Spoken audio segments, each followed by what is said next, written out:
How we doing, guys? Welcome to DT's Daily. Now, on today's show, we're going to be talking about Manchester United and the possibility of a massive takeover. And the last piece of news involves Spurs because Hugo Lloris is going to be missing for 8 weeks with a knee injury. I represent my fucking self. How we doing, guys? Welcome to DT's Daily. That's right.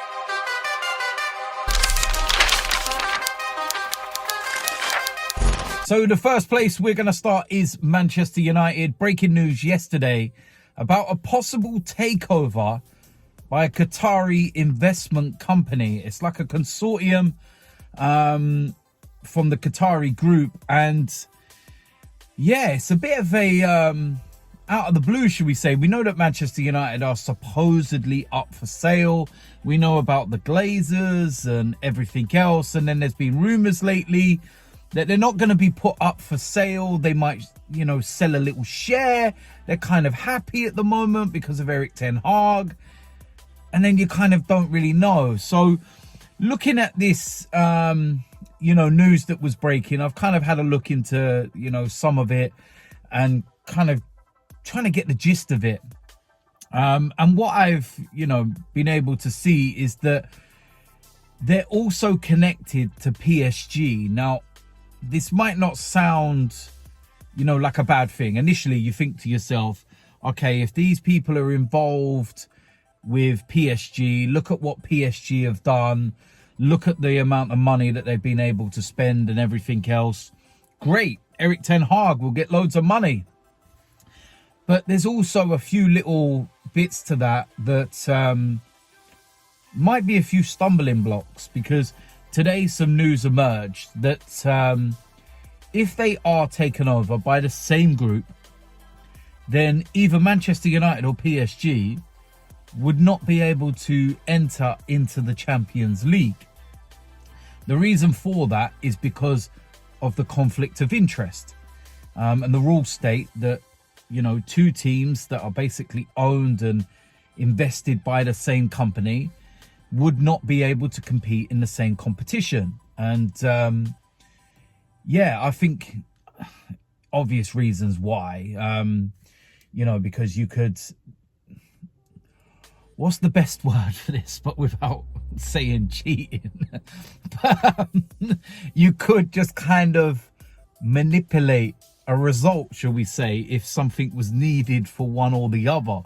So I think that's why they obviously do that. I don't want to go down that route of saying cheating, especially with the news of Manchester City of late. But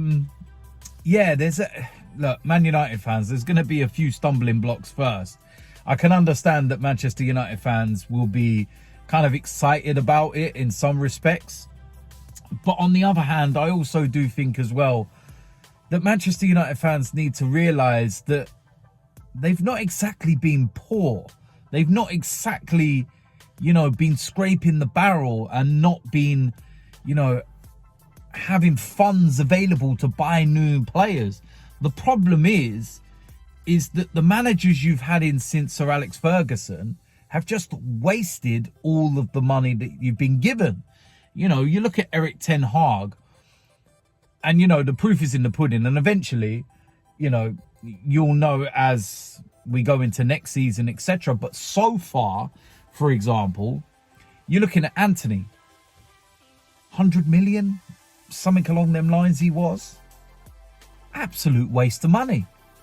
So even though they're getting the results on the pitch with Erik ten Hag, they're still making the same mistakes in terms of just throwing money out there and not really, reaping the benefits. Arsenal are top of the league. Manchester United have spent a lot of money in the summer to back Erik ten Hag. But yet they're third in the table. And you've got players like Antony, who for me are an absolute waste of money. And you can go right back to your Harry Maguires and everything else. So, look, not every manager's going to get every signing right. Let's make that, very clear. But I think sometimes Manchester United fans kind of forget how much money they've actually spent in the last decade. ridiculous, billions. So yeah, on one hand I can understand where they are with the whole Glazer situation and the owners and everything, but on the other I can also understand that they shouldn't really be moaning too much. They've had a lot of money spent. It's just the managers have wasted it. And yeah, I suppose a part of that you can blame the owners for, you know, not being more actively involved. People within the club are not football men, and they don't really, you know what's going on, and they've kind of just left people to get on with their own devices and just throw money out left, right and centre. But yeah, it's just going to be an interesting one to see what happens. Will the Glazers sell all of their shares? Will it be a complete and utter takeover? Are they going to try and sell a percentage? Are they looking at the situation at Man United in and thinking, Champions League football next season again? Yeah, we're doing all right. This is all good. I'm quite happy with that. Interesting. But we will wait and see, of course. But you know, there's a lot of stumbling blocks in there, and there are a few little things, like I said, with the Champions League stuff and whatnot. You know, two teams that are directly linked through the same company, investments, etc., whatever you want to call it, obviously cannot play in the same competition. So yeah, I don't think Manchester United fans would want to take over if they can't go into the Champions League.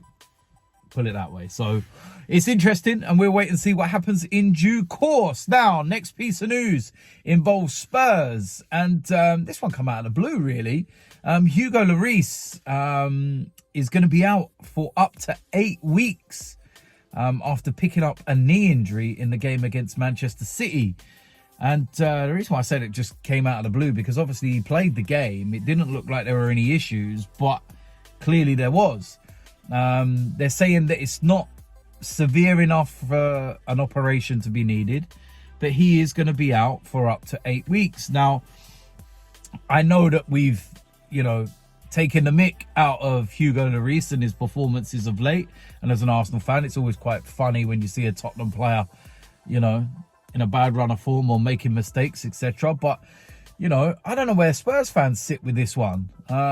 Spoke to a couple of my mates that are Spurs fans, and one of them was delighted about it.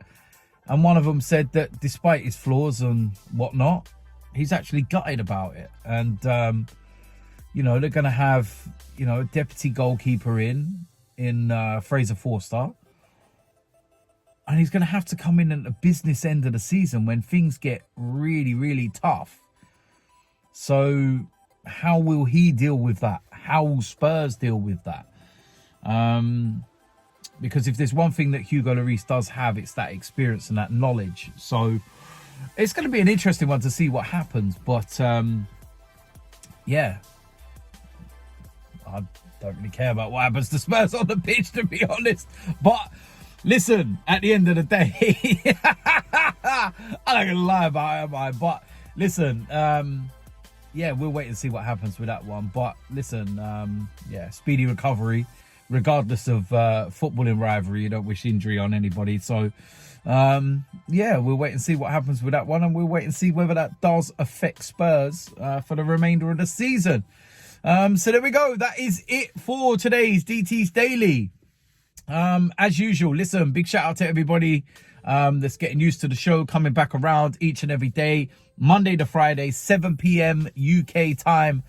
And this is what we're going to be doing, just talking about what's going on in the world of football. We got loads coming up, big matches this weekend and everything else. Arsenal hopefully getting back to winning ways. So listen, if you're new around here, make sure you hit the subscribe button, make sure you smash a like on this video, and I will see you lot soon. I'm out of here.